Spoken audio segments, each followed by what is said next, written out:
नमस्कार दोस्तों, आशा करते हैं आप अच्छे होंगे और हम उम्मीद करते हैं कि आप इस कहानी को पसंद करेंगे और अपने दोस्तों के साथ जरूर शेयर करेंगे और चैनल को सब्सक्राइब करना बिल्कुल ना भूले। अब इस कहानी को एंजॉय करो। एक सर्प ने बताया कि चाहे कितनी ही पतिव्रता नारी हो, यह 3 बातें कभी उसे मत बताना, नहीं तो मुंह दिखाने के लायक नहीं रहोगे। दोस्तों, पुराने समय की बात है। एक जंगल से एक सपेरों का झुंड कहीं जा रहा था। सपेरे एक सुनसान जंगल से होकर जा रहे होते हैं। एक घनी वृक्ष की छाया देख वहां बैठकर आराम करने लगते हैं। इस वृक्ष के पास एक विशाल सांपों की बांधी थी। एक सपेरा पहचान लेता है, इसमें कोई सर्प मिल सकता है। सपेरों का तो काम ही होता है सांपों को पकड़ना। वह अपने साथियों से कहता है कि हमें यह बिल खोद कर देखना चाहिए, और इस तरह सपेरों ने उस सांप के बिल को खोदना शुरू कर देते हैं। उस बिल से एक बहुत ही भयंकर काला नाग निकलता है। सपेरों ने उस नाग को पकड़ लेते हैं और पकड़कर अपने पिटारे में बंद कर लेते हैं। सपेरे उस सर्प को पिटारे में रखकर वहां से चलने आगे की ओर चलने लगते हैं। चलते चलते उन सपेरों के मन में विचार आता है कि हम इस नाग का जहर निकाल देते हैं। कुछ दूर आगे चलने पर उन्होंने उस पिटारे को खोल लेते हैं जिसमें वह नाग बंद था। सपेरों ने जब पिटारे को खोलकर देखते हैं तो सभी सपेरे उस पिटारे को देख हैरान रह जाते हैं। उस पिटारे से नाग गायब हो चुका था और उस जहरीले नाग की जगह उस पिटारे में एक बहुत ही सुंदर और कीमती नौलखा हार रखा हुआ होता है। उस नौलखा हार को देखकर सपेरे बड़े प्रसन्न होते हैं। सभी सपेरे इस बात को सोचकर हैरान थे कि हमने तो एक सर्प पकड़ा था, पर यह हार कहां से आ गया है। लेकिन चलो, अच्छा ही है, यह हार तो और भी ज्यादा कीमती है। चलो हम इसे लेकर राजा के पास चलते हैं। राजा इस हार के बदले में हमें मुंह मांगा धन दे देगा। तो दोस्तों, यह सोचकर सभी सपेरे राजा चित्रसेन के शहर को चल देते हैं। चलते चलते सपेरे राजा के महल में पहुंच जाते हैं। इधर राजा का दरबार लगा हुआ था। दरबार में राजा और राजा के सभी मंत्री बैठे हुए थे। तभी अचानक दरबार में सपेरों का एक झुंड प्रवेश करता है। सभी सपेरे राजा को प्रणाम करते हैं। राजा जब सपेरों को दरबार में देखता है तो उन्हें बैठने के लिए कहता है और उनसे आने का कारण पूछता है। तो सपेरे कहने लगते हैं, महाराज, हम तो ठहरे सपेरे, भला हमारा आपके पास आने का क्या कारण हो सकता है, परंतु हमारे पास एक बड़ा ही कीमती हार है जो आपकी महारानी की गले की शोभा बढ़ा सकता है। सपेरे कहते हैं, महाराज, ऐसा हार आपने पहले कभी नहीं देखा होगा। तब राजा चित्रसेन बोलते हैं, दिखाओ कैसा हार है। तब सपेरों ने उस पिटारे को खोलते हैं तो जिसमें वह हार रखा हुआ था, उस विचित्र हार को देखकर राजा सहित राजा का पूरा दरबार अचरज में पड़ जाता है। वास्तव में उन्होंने ऐसा हार पहले कभी नहीं देखा था। हार को देखकर राजा सपेरों से कहने लगते हैं कि तुम यह विचित्र हार कहां से लाए हो। तब सपेरे कहने लगते हैं, महाराज, हमें यह मार्ग में मिला था। हमने सोचा कि क्यों ना इस हार को आपको को भेंट कर दिया जाए। तब राजा कहता है, ठीक है, हम तुम्हारी यह भेंट स्वीकार करते हैं। यह हार देखकर हमारी रानी बहुत खुश हो जाएगी। इधर राजा अपने मंत्री को आदेश देता है कि सपेरों को उचित इनाम देकर और सम्मान पूर्वक दरबार से विदा किया जाए। सपेरे खूब सारा धन लेकर दरबार से विदा हो जाते हैं और राजा वो हार की टोकरी अपने पास रख लेते हैं। पूरे दिन राजा राज दरबार में बैठकर अपना राजकाज काम करते रहते हैं।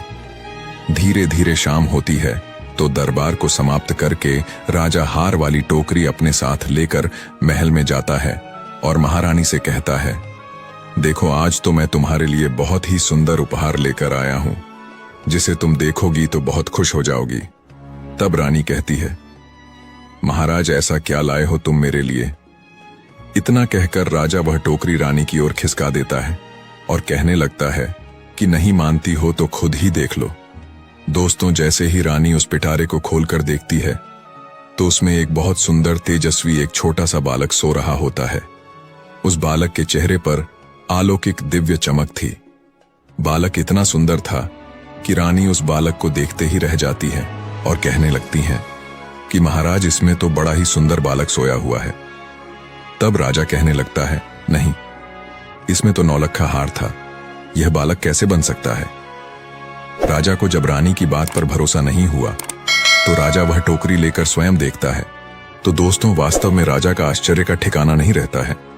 बालक को देखकर राजा और भी ज्यादा प्रसन्न हो जाता है। राजा और रानी हर समय संतान के बारे में सोचकर दुखी रहा करते थे। अब तो राजा और रानी दोनों विचार करने लगते हैं कि यह पुत्र हमें भगवान ने दिया है और आज से हम दोनों इसे अपना पुत्र मानकर ही इसका लालन पालन करेंगे।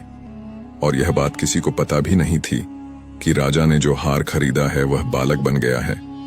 लेकिन राजा की कुछ दासियां वहां उनका वार्तालाप सुन रही थीं। इधर रानी पूछती हैं कि महाराज, बालक तुम्हें किसने दिया है? तो राजा बताता है कि राज दरबार में सपेरों का एक झुंड आया था। उन्होंने हमें एक पिटारे में रखकर नौलखा का हार भेंट किया था, परंतु ईश्वर की कृपा से दरबार से महलों को आते आते यह हार सुंदर पुत्र के रूप में बदल गया है। अब आज से यह बालक हमारा पुत्र है और आगे चलकर यही हमारी राजगद्दी का मालिक बनेगा। दोस्तों, उसी दिन से राजा और रानी उस बालक को अपने पुत्र की तरह पालने लगते हैं। एक दिन राजा अपने दरबार में यह घोषणा करता है कि हमारी रानी के गर्भ से एक सुंदर पुत्र ने जन्म लिया है। यह सब सुनकर प्रजा में खुश होती हैं और पूरे नगर में उत्सव मनाया जाता है। यह सब देखकर राजा और रानी बहुत प्रसन्न होते हैं। धीरे धीरे वह लड़का बड़ा हो रहा था और जैसे जैसे समय गुजरता जाता है वह लड़का जवान हो जाता है।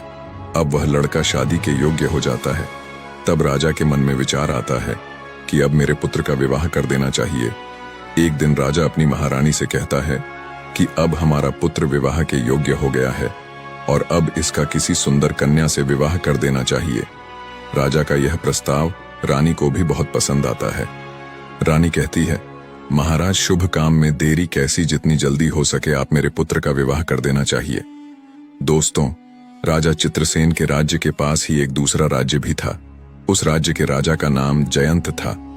उस राजा की एक बड़ी सुंदर कन्या थी और उस कन्या का नाम बजंती था। बजंती को राजा ने अपने आचार्य से समस्त विद्याओं का ज्ञान करवा रखा था, इसीलिए वह कन्या 16 विद्याओं को जानती थी। राजा जयंत भी विचार करने लगता है कि अब मुझे अपनी पुत्री का विवाह कर देना चाहिए। राजा दरबार में राजपुरोहित को बुलाता है और टीका की सामग्री देकर पुरोहित को अपनी पुत्री बजंती के लिए योग्य वर ढूंढने के लिए भेज देता है। राजा पुरोहित से कहता है कि जाओ और हमारी पुत्री के योग्य किसी राजकुमार को टीका करके आओ। पुरोहित जी राजकुमारी के टीका की सामग्री लेकर दूसरे राज्यों के लिए निकल पड़ता है और कई राज्यों में घूमता है, लेकिन उन्हें उस पुत्री के समान तेजस्वी सुंदर राजकुमार नहीं मिल पाता है। वह घूमते घूमते परेशान हो जाता है और अंत में चलते चलते राजा चित्रसेन की नगरी में पहुंच जाता है। राजा चित्रसेन का दरबार लगा हुआ था। अचानक से पुरोहित का दरबार में आगमन होता है। राजा चित्रसेन देखते ही समझ जाते हैं कि यह कोई ब्राह्मण है जो किसी राजा की कन्या का रिश्ता लेकर यहां आए हैं। राजा पुरोहित से पूछता है कि आप कौन हैं और कहां से आए हैं। तब पुरोहित कहता है कि महाराज, मैं राजा जयंत का पुरोहित हूं और उनकी कन्या बजंती का टीका लेकर आया हूं।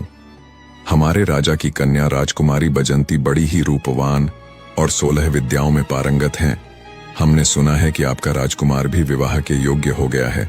तब राजा चित्रसेन कहते हैं कि हमारा एक पुत्र है और हमारा पुत्र बहुत ही सुंदर और विवाह के योग्य हो गया है। लेकिन राजा चित्रसेन को यह झात नहीं था कि उनका जो पुत्र है वह एक नाग है। राजा अपने पुत्र को जब पुरोहित को दिखाता है तो पुरोहित राजकुमार को देखते ही प्रसन्न हो जाता है और वे राजकुमारी बजंती का विवाह पक्का करके अपने राज्य को लौट जाते हैं। अब दोस्तों, धीरे धीरे समय गुजर जाता है। कुछ दिनों के बाद जब विवाह का उचित समय आता है तो राजा चित्रसेन अपने पुत्र को सजाकर दूल्हा बनाकर राजा जयंत के यहाँ बारात लेकर पहुंच जाते हैं। वहां पहुंचते ही राजा जयंत उनका खूब अच्छे से स्वागत सत्कार करता है और अपनी पुत्री का विवाह राजकुमार के साथ कर देते हैं। इस प्रकार अपने पुत्र का विवाह करके राजा चित्रसेन वापस अपनी राजधानी को लौट आते हैं। अब धीरे धीरे और समय बीत जाता है। एक दिन रानी राजा से कहती है कि महाराज, अब हमें राज्य की बागडोर हमारे पुत्र के हाथों में सौंप देनी चाहिए, जिससे पुत्र को भी राज्य चलाने का अनुभव मिल जाएगा। ऐसा सुनकर महाराज चित्रसेन ने अपने पुत्र को युवराज घोषित कर देता है अब राजा चित्रसेन निश्चिंत होकर अपने महल के रहने लगता है। राजकुमार बड़े अच्छे ढंग से राज्य का संचालन करने लगता है। दोस्तों, एक दिन की बात है।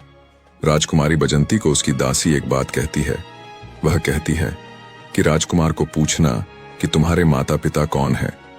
दासी की बात सुनकर बजंती को बड़ा आश्चर्य होता है। रानी बजंती कहने लगती हैं कि यह तुम क्या कह रही हो, क्या हमारे पति महाराज चित्रसेन के पुत्र नहीं हैं? तब दासी कहती है, नहीं राजकुमारी, तुम भूल कर रही हो, यह उनका पुत्र नहीं है। मैं इतना तो नहीं जानती कि राजकुमार के वास्तविक माता पिता कौन हैं, पर इतना अवश्य जानती हूं कि राजकुमार महाराज चित्रसेन के पुत्र नहीं हैं। आप स्वयं अपने पति से पूछ लेना। अब तो राजकुमारी बजंती के मन में भी अपने पति को लेकर शंका उत्पन्न होने लगती है। राजकुमारी मन में सोचने लगती है कि आज शाम को जब राजकुमार महल में आएंगे तो मैं उनसे यह बात अवश्य पूछूंगी। राजकुमार जब शाम को महल में आता है तो राजकुमार की पत्नी बजंती राजकुमार से कहती है कि महाराज, मैं आपसे एक प्रश्न पूछना चाहती हूँ। राजकुमार कहते हैं, पूछो रानी, क्या पूछना चाहती हो? तब राजकुमारी पूछती है कि मुझे यह बताइए कि आपके माता पिता कौन हैं और तुम किस राजवंश के हो। यह बात सुनकर के राजकुमार का चेहरा काला पड़ जाता है और कहने लगता है, रानी, क्या तुम्हारी मति मारी गई है? मैं महाराज चित्रसेन का पुत्र हूं। तब बजंती कहती हैं कि नहीं महाराज, आप मुझसे कुछ छुपा रहे हैं, कृपया सच सच बताइए। आपको मां गंगा की कसम है, तुम मुझे यह भेद जरूर बताओगे। अब तो यह बात सुनकर राजकुमार बड़े धर्म संकट में फंस जाता है। राजकुमार सोचने लगता है कि आज किसी न किसी ने इसके मन में यह प्रश्न पैदा किया है, इसको जरूर किसी ने बहका दिया है और यह पूछे बिना मानेगी भी नहीं। दोस्तों, राजकुमार अपनी पत्नी को बहुत समझाता है कि मैं महाराज का ही पुत्र हूं, तुम क्यों व्यर्थ में मेरा दिमाग खराब कर रही हो। परंतु राजकुमारी हठ पकड़ लेती है, अब तो तुम्हें मुझे बताना ही पड़ेगा कि तुम किस वंश के हो, तुम्हारे माता पिता कौन हैं। तब राजकुमार सोचने लगता है कि मुझे इसको सब कुछ बताना ही पड़ेगा, यह पूछे बिना मानने वाली नहीं है। राजकुमार बार बार अपनी पत्नी से कहता है कि मान जाओ, अभी भी समय, तुम मुझसे यह बात मत पूछो वरना बहुत पछताओगी। लेकिन राजकुमारी तो मानो जिद्दी करके बैठ जाती है और कहती है कि नहीं बताओगे तो मैं भोजन ग्रहण नहीं करूंगी, मैं समझूंगी कि तुम मुझसे झूठा प्रेम करते हो। यह बात सुनकर राजा का पुत्र कहता है, नहीं मानती हो तो ठीक है, हम कल महलों से बाहर वन विहार के लिए चलेंगे और वहां चलकर मैं तुम्हें सब कुछ बता दूंगा। दूसरे दिन रथ सजाया जाता है, उसमें राजकुमार और उसकी पत्नी बजंती दोनों बैठ जाते हैं और वन विहार करने का बहाना करके दोनों महलों से निकल जाते हैं और एक नदी के किनारे आ जाते हैं। नदी को देखकर राजकुमारी बजंती कहने लगती हैं कि महाराज, आप मुझे इस नदी के पास लेकर क्यों आए हो? क्या इस नदी से तुम्हारा कोई संबंध है? तब राजकुमार कहता है कि मैं फिर तुमसे कहता हूं कि मान जाओ और मुझसे मेरे वंश के बारे में मत पूछो वरना तुम्हें बहुत पछताना पड़ेगा। मगर दोस्तों, किसी ने सच कहा है, राजहठ, बालहठ और त्रियाहठ ये बड़े बुरे हठ होते हैं। राजकुमार के समझाने पर भी राजकुमारी नहीं मानती हैं और कहने लगती हैं, नहीं महाराज, मुझे आप जरूर बताओ कि तुम्हारे माता पिता कौन हैं और तुम किस वंश के हो।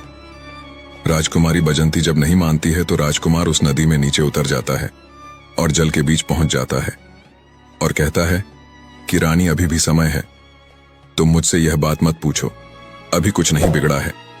लेकिन राजकुमारी कहती हैं, चाहे कुछ भी हो जाए, लेकिन मैं यह बात पूछकर ही रहूंगी। इस प्रकार राजकुमार नदी के और गहरे जल स्तर में पहुंच जाता है। जब छाती तक जल में पहुंच जाता है अभी, तो राजकुमार फिर रानी को समझाकर बोलता है कि रानी मान जाओ, आपका पूछना मुझे आपसे हमेशा के लिए दूर कर सकता है। तब राजकुमारी बोलती है, चाहे कुछ हो जाए, आपको इस भेद को मेरे सामने रखना ही होगा। अब राजकुमार और आगे बढ़ता है और जब अपने मुख के बराबर पानी आ जाता है तब कहने लगता है, रानी, अभी आपके पास समय है, यह जानने की कोशिश मत करो कि मैं कौन हूं। परंतु रानी नहीं मानती है। दोस्तों, फिर राजकुमार अपना असली नाग का रूप धारण कर लेता है और नदी के जल के ऊपर अपना फन दिखाने लगता है और अपना फन दिखाने के बाद वह नदी के अंदर समा जाता है और फिर बाहर निकलकर नहीं आता है। राजकुमारी बजंती राजकुमार को खोजने की बहुत कोशिश करती है, परंतु राजकुमार का कहीं पता नहीं चलता है। जब काफी देर हो जाती है और राजकुमार नहीं लौटता है तो राजकुमारी बजंती घबरा जाती है, क्योंकि अब उसका पति नाग बनकर कहीं चला गया है। बजंती ने वहां उसे खोजने का बहुत प्रयत्न करती है, लेकिन वह नहीं मिलता है। थक हार कर अपने रथ के पास आ जाती है और सारथी से कहती है कि रथ को महलों की ओर ले चलो। महल पहुंचकर वह महाराज को सूचित करती है कि उनका पुत्र नदी में डूब गया है। यह सब सुनकर राजा को बड़ा दुख होता है। राजा अपने सैनिकों को आदेश देते हैं कि जाओ, नदी के जल को खंगाल डालो और राजकुमार की लाश को तलाश करो। राजा के सैनिक रानी बजंती, महाराज और महारानी के साथ उस नदी तक पहुंचते हैं। नदी में जगह जगह जाल डलवाए जाते हैं, लेकिन कोई सफलता नहीं मिलती है। नदी में कई गोताखोरों ने राजकुमार की लाश को तलाश करते हैं, मगर कुछ हाथ नहीं लगता है। अब तो उदास होकर राजा और रानी और राजकुमारी बजंती वापस अपने महल को लौट आते हैं। राजा चित्रसेन वृद्ध हो चुके थे, ऊपर से पुत्र का दुख उनके ऊपर आ जाता है। राजा के मन में तो यही थी कि नदी में डूबकर उनका पुत्र मर गया है। महारानी बजंती भी बड़ी दुखी रहने लगती हैं और मन में अपने आप को कोसने लगती है कि मैंने राजकुमार के साथ बहुत बुरा किया है। मेरे कर्मों के कारण आज मेरा पति मुझसे दूर चला गया है। यदि मैं उनसे उनके वंश के बारे में पूछने की जिद ना करती तो शायद मेरा पति मुझसे दूर नहीं जाता। लेकिन दोस्तों, जैसा कि राजपुरोहित ने बताया था कि राजकुमारी बजंती बड़ी विद्वान थी, 16 विद्याओं को जानती थी। काफी सोच विचार के बाद उसको एक तरकीब सूझती है। राजकुमारी अपने संपूर्ण नगर में यह घोषणा करवा देती हैं कि कोई भी व्यक्ति उसे कोई नई बात सुनाएगा तो उसके बदले में उनको उचित इनाम दिया जाएगा। चाहे कोई आप बीती हो या फिर प्राचीन घटना से संबंधित कोई भी कहानी हो या कथा हो, कुछ भी जो कोई सुनाएगा उसको